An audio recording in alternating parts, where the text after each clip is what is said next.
Hello dear parents and students of class fifth. तो खुशखबरी है आप लोगों के लिए ये कि फाइनली एनसीईआरटी नई नई जितनी भी बुक्स हैं क्लास फाइव की उनको रिलीज कर दिया है। आज हम जो बात कर रहे हैं वो है आपकी फिफ्थ क्लास की the world around us TWA की ईवीएस की बुक की, जिसका टाइटल होगा अवर वंडरस वर्ल्ड। और इस बुक में जो है आपको दोस्तों कुछ इस तरीका का कंटेंट मिलेगा पहले पेज पे, जहाँ पर यूनिट 1 है आपका लाइफ अराउंड अस। इसमें चैप्टर फर्स्ट है water the essence of life, जिसको आज हम डिस्कस करेंगे अभी। यूनिट 1 में द लाइफ अराउंड अस, ये चैप्टर के बारे में है। This is for your teachers, they will be reading it and then they will be teaching it to you. तो पहला जो है वो है water the essence of life, यानी कि पानी जो है जिंदगी का सार है। तो आइए स्टार्ट करते हैं इसको। It is raining, Afreen rush to the window where Jyoti was already watching tiny droplet rain drops slide down the glass. तो बारिश का समय है, बारिश हो रही थी। आफरीन जो है वो विंडो की तरफ भागती है जहां पर ज्योति पहले से ही खड़ी है, और वो देख रही थी कि वहां पे जो ग्लास विंडो विंडो जो ग्लास है उस पे पानी की बूंदें उनको वो देख रही थी। Where do you think all these water comes from and where does it go? asked Afreen. तो आफरीन पूछती है कि तुम्हें क्या लगता है कि ये सारा पानी कहाँ से आता होगा और सारा पानी कहाँ चला जाता है? Come let us follow the journey of water. तो आइए समझते हैं कि ये पानी कहाँ से आता है और कहाँ चला जाता है। तो हम जर्नी ऑफ वाटर के बारे में, पानी का जो जर्नी है, सफर है, उसके बारे में इसमें चैप्टर में पढ़ेंगे। But first let us see how much water is there on earth. पहले देखते हैं कि धरती पर पानी है कितना। Although most of Earth's surface is covered with water, the majority of it is salty, leaving less amount of fresh water. तो हालांकि पूरी जो धरती है वो पानी से घिरी हुई है, लेकिन इसमें से अधिकतर पानी जो है वो नमकीन है, सॉल्टी है, पीने लायक नहीं है, और बहुत थोड़ा अमाउंट जो है वो फ्रेश वाटर है। यही वो वाटर है जिससे हम बाकी अपनी जिंदगी के सारे काम करते हैं, खाना पीना नहाना धोना सब इसी फ्रेश वाटर से होता है। All living beings, people, animals, birds and plants depend on fresh water to survive. तो जितने भी लिविंग थिंग्स है, पीपल है, लोग हैं, एनिमल्स हैं, बर्ड्स हैं या प्लांट्स हैं, इन सबको जिंदगी जीने के लिए, जिंदा रहने के लिए इसी फ्रेश वाटर का इस्तेमाल करना होता है। It is essential for drinking, growing crops and carrying out daily activity. तो जितने भी हमारे दिन दिन भर के काम है ना, वो सब इसी फ्रेश वाटर से होते हैं। चाहे वो पानी पीना हो या फिर खेती करना हो या बाकी की जिंदगी के दूसरे काम। Many plants and animals also live in fresh water. Without water, life would not be possible. कई तरह के पेड़ पौधे और जानवर जो हैं वो भी फ्रेश वाटर में ही रहते हैं, और लाइफ जो है हमारी पानी के बिना अधूरी है, हम पानी के बिना जी नहीं सकते। अब इमेजिन करो कि अगर पूरी धरती का पानी इस ग्लास के अंदर है, ठीक है? आपको ये समझाने के लिए कि अ, जो फ्रेश वाटर है वो एक्चुअली में है कितना। तो अगर पूरी धरती का पानी एक ग्लास है, एक ग्लास का मतलब है 200 ml ऑफ वाटर, ठीक है? एक ग्लास में इतना ही आता है, 200 ml के आसपास पानी आता है। तो अगर पूरी धरती का पानी इस ग्लास के अंदर है तो इसमें से 1 चम्मच पानी निकाल लो। तो ये जो 1 चम्मच पानी है ये पूरा का पूरा आपका फ्रेश वाटर है, और इसी पे सारे प्लांट्स, एनिमल्स और जितने भी लिविंग थिंग्स हैं वो डिपेंड करते हैं। बाकी का ये पानी हमारे लिए किसी काम का नहीं है, क्योंकि ना हम इसको पी सकते हैं, ना हम इससे कपड़े धो सकते हैं, कुछ भी नहीं कर सकते इससे। तो यहाँ पर डिस्कस में है पहला question, do you think we can drink water present in the ocean? क्या हम ओशन का पानी पी सकते हैं? तो नहीं, हम नहीं पी सकते, क्योंकि वहाँ का ओशंस का जो पानी है वो बहुत ही सॉल्टी होता है और हमारे लिए पीने लायक नहीं है। What can ocean water be used for? तो फिर ओशन का पानी किस काम आ सकता है? ओशन का पानी काम आ सकता है नमक बनाने के, जैसे कि आपको यहाँ पर पिक्चर में दिखाई दे रहा है।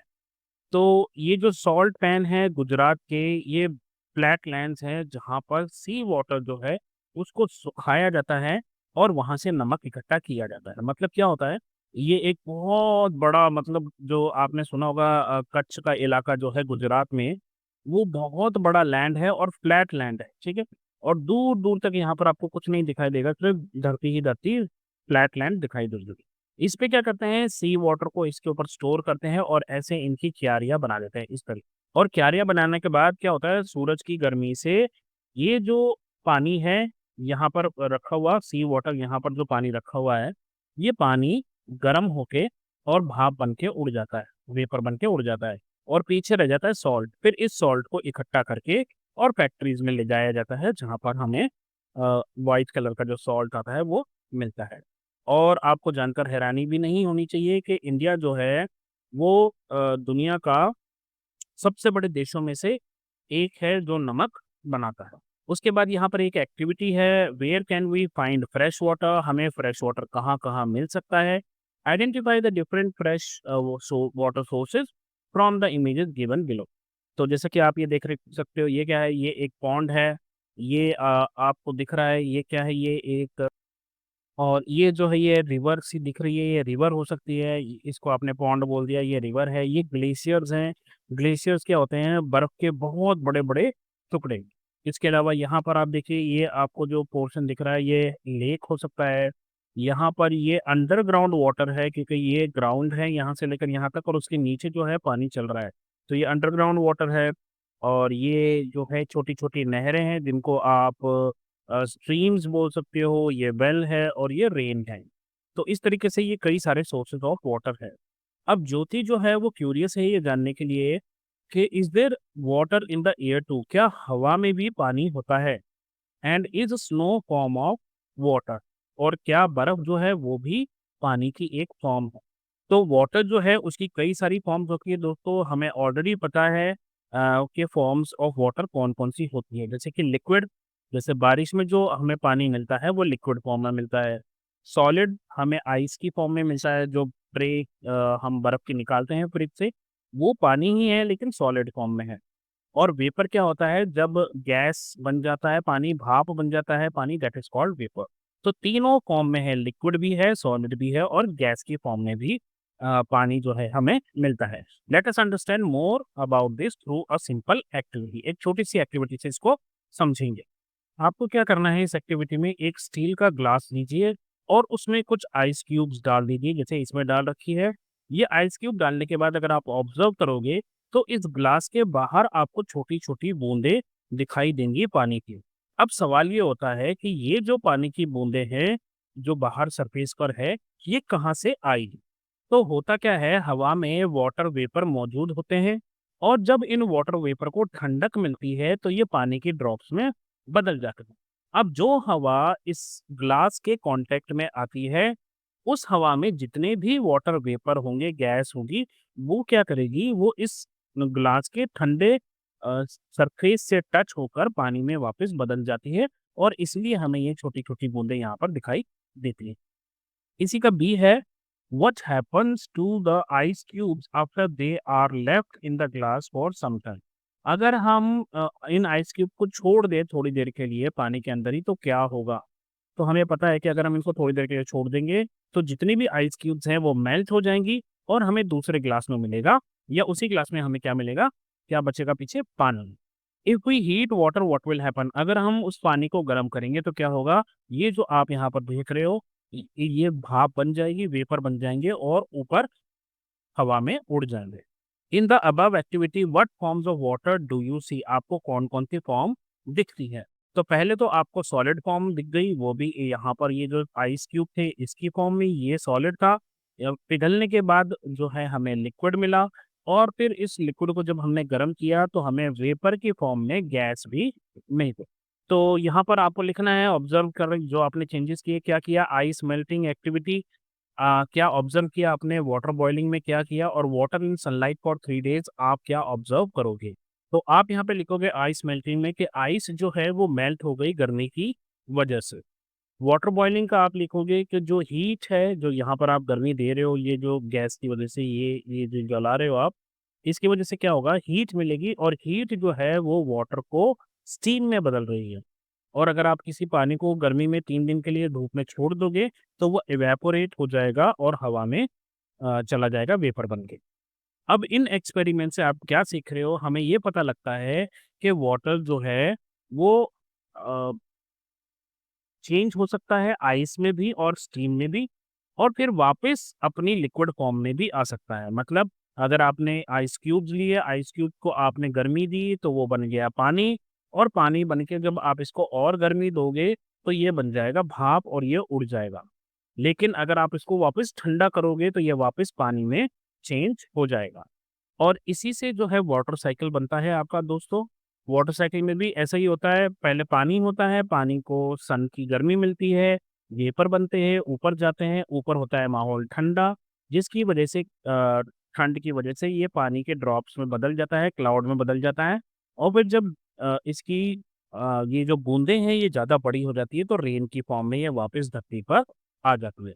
तो जो पानी ऊपर गया था भाप बन के वो वापस पानी बन के ज़मीन पर आ जाता है।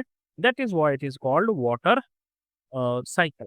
अब यहाँ पर इन्होंने आपको एक एग्ज़ाम्पल दी है, एक एक्टिविटी करने के लिए दी है कि आप एक ट्रांसपेरेंट बैग लीजिए और उसमें मार्कर से ड्रॉ कीजिए सन, क्लाउड्स, ट्री और एरोज़ और जैसे कि इस पिक्चर में दिखाया गया है। और उसको 1/3 जो है आपको कलर पानी से भरना है। अब टिप क्या है, you can use blue paint और फूड डाई फॉर दिस, मतलब उसको कलर करने। Seal the bag tightly to prevent any leaks, मतलब उसमें कोई लीक नहीं होना चाहिए और उसको आप गर्मी में सनलाइट में छोड़ दो। और कुछ घंटों बाद आप क्या ऑब्ज़र्व करोगे वो आपको लिखना है यहाँ पे। तो आपको यहाँ पर देखने के लिए क्या मिलेगा? आपको मिलेगा कि सनलाइट जो है वो पानी को गर्म करेगा, फिर जो पानी है वो वेपर में बदल जाएगा, फिर ये वेपर पॉलीथीन से टकराएँगे, ठंडे होंगे और वापस पानी की बूँदों में बदल जाएँगे। और दीज़ ड्रॉपलेट्स जो है फिर वो रेन की फॉर्म में वापस नीचे गिरेंगे उस थैली के अंदर। तो इस प्रोसेस को जो है अगर आप ध्यान से देखोगे तो वाटर साइकिल है जिसमें पहले इवेपोरेशन हो रहा है, फिर कंडेंसेशन हो रहा है, फिर प्रेसिपिटेशन यानी कि रेन हो रहा है और फिर कलेक्शन यानी कि वापस जो है उसी चीज़ में जमा हो रहा है। जैसे रेन के बाद जो है बारिश का पानी कहाँ जाता है? रिवर्स में, लेक में, ओशियन्स में। तो जैसे कि आपने अभी ऊपर एक्टिविटी में देखा सन की जो हीट है ये वाटर को वेपर में बदल देता है और जब वाटर वेपर ठंडा होता है तो ये छोटी-छोटी बूंदों में बदल जाता है और इवेंचुअली ड्रॉपलेट जो है वो वापस गिर जाती हैं नीचे की तरफ। सिमिलरली नेचर में भी हीट जो है वो क्या करती है पानी को गर्म करती है जो कि डिफरेंट सोर्सेस में होता है जैसे कि ओशियन हो गया या रिवर्स हो गया और उनसे बनते हैं वाटर वेपर। ये वाटर वेपर जो है ये क्लाउड्स बनाते हैं और क्लाउड के बाद होती है रेन, स्नो या हेल। हेल को हम बोलते हैं आपके ये जो अ, ओले ओले गिरते हैं ना, उनको हेल बोलते हैं। तो this water goes back into reverse, lake and oceans. This constant circular movement of water is called water cycle. तो ये है आपके वाटर साइकिल की पिक्चर जिसको आप देख सकते हैं। अब हम बात करेंगे आपके ग्राउंड वाटर की। तो आइए इसके बारे में भी बात करते हैं कि let us find out what happens to rain water when it comes down. जब पानी आता है नीचे तो क्या होता है? इसमें आपको एक्टिविटी क्या दे रखी है, एक ट्रांसपेरेंट ग्लास लीजिए आप और इस ट्रांसपेरेंट ग्लास में आपको जो है सॉइल भरनी है आधी और फिर धीरे-धीरे इसके अंदर पानी डालना है। तो आप क्या ऑब्ज़र्व करोगे कि जो पानी आप ऊपर से डाल रहे हो, वो मिट्टी में से होते हुए और नीचे की तरफ जाने लगता है। तो क्या होता है जब बारिश होती है व्हेन इट रेन्स तो कुछ पानी जो है वो सॉइल सोख लेती है। This water sinks through the layers of soil and rock और ये मिट्टी के अंदर मिट्टी के नीचे ये पानी जो है धीरे जाने लगता है और फिर ये पानी नीचे जाकर स्टोर हो जाता है जिसे हम बोलते हैं अंडरग्राउंड वाटर। और जब हम वेल्स खोदते हैं, बोरवेल या ट्यूबवेल खोदते हैं, हैंडपंप खोदते हैं, तो एक्चुअली यही पानी हम बाहर निकालते हैं अंडरग्राउंड वाटर। अब एक्टिविटी 5 क्या है? Tick the image that will help in ground water recharge.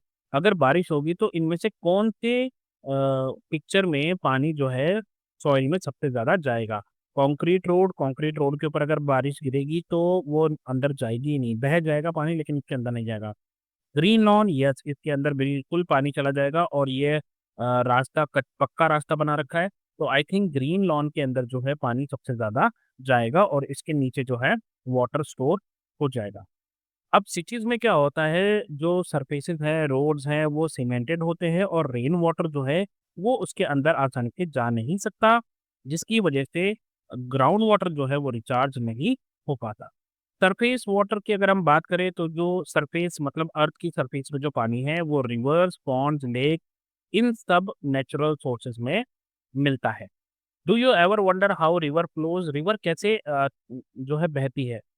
एक रिवर जो है अधिकतर स्टार्ट करती है माउंटेन से अपनी जर्नी। माउंटेन जो है वो ऊँचा होता है, यहाँ से अगर रिवर स्टार्ट कभी तो वो पहले नीचे की तरफ बहेगी, राइट? और फिर वो है लैंड पर बहने लग जाएगी।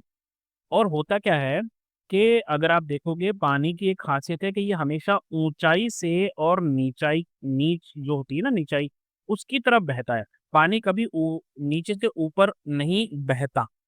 वाटर वेपर ज़रूर हवा में जा सकते हैं, लेकिन पानी जो बहना है रिवर कभी भी जो है नीची जगह से ऊपर की जगह नहीं बहेगी, वो हमेशा ऊपर की जगह से नीचे ही बहती है। तो जैसा कि यहाँ पर इन्होंने एक एग्ज़ाम्पल दी है आप क्या कीजिए एक ओल्ड न्यूज़पेपर लीजिए, एक कप लीजिए, मस्टर्ड की सीड्स लीजिए या कोई भी और दूसरे सीड्स ले लीजिए और फिर आप इस तरीके से यहाँ पर पहाड़ बना के इसको आप यहाँ पर ऐसे डालोगे सीड्स को, तो ये सीड जो है बहते-बहते बिल्कुल नीचे की तरफ ही आएँगे। इससे हमें पता लगता है कि जो चीज़ें हैं वो ऊँची वाली जगहों से नीचे वाली जगह की तरफ फ्लो करती हैं। क्या ये स्ट्रेट लाइन में मूव करेगी? नहीं, ये स्ट्रेट लाइन में मूव नहीं करेगी। ये थोड़ा-सा फैल जाती है। जैसे कि आप यहाँ पे देखिए ये जो पोर्शन है ये इतना फैला हुआ है ना, अगर सीधा होता तो सीधा ऐसे ही आ जाता सारा का सारा। क्या ये कुछ एरिया में कलेक्ट हो रहा है? तो हाँ, ये कलेक्ट होगा, उन जगहों पर कलेक्ट होगा जहाँ पर गड्ढा होगा और इन्हीं को हम लेक्स, रिवर्स कहते हैं। वाटर जो है फ्लो करता है, रुकता है या कर्व बनाता है, टेढ़ा-मेढ़ा होता जाता है, वो डिपेंड करता है कि जिस रास्ते से वो जा रहा है, वो रास्ता कैसा है। अगर खड्डा होगा तो पानी वहाँ पर जब तक भरेगा नहीं, तब तक उसमें भरता रहेगा और जैसे ही उसमें से भर जाएगा, फिर वापस आगे की तरफ बहना चालू कर देगा। एक इंटरेस्टिंग चीज़ है यहाँ पर, ये जो एक लूनी रिवर है, जो राजस्थान के अरावली पहाड़ों से होकर निकलती है। ये एकमात्र मेजर रिवर है इंडिया की, समुद्र में जाके नहीं मिलती। बाकी सारी नदियाँ जो है, वो कैसे न कैसे समुद्र में जाके खत्म होती है। लेकिन ये जो है, ये जाती है कहाँ पर? कच्छ, जो रन ऑफ कच्छ है गुजरात में, वहाँ पर जाती है और इसी से काफ़ी हद तक जो है नमक बनता है। और राजस्थान में नमक को बोलते हैं लूण, इसीलिए इस रिवर का नाम भी है लूनी रिवर। तो लीजिए आपका चैप्टर कंप्लीट हुआ, उम्मीद करता हूँ आपको समझ में आया होगा। तो अभी के लिए बस इतना ही दोस्तों, अपना ध्यान रखिए, मम्मी-पापा का कहना मानिए और जब भी कोई प्रॉब्लम हो तो नॉक कीजिए और बोलिए हेलो अध्यापक, take care, bye bye, have fun, all the very best.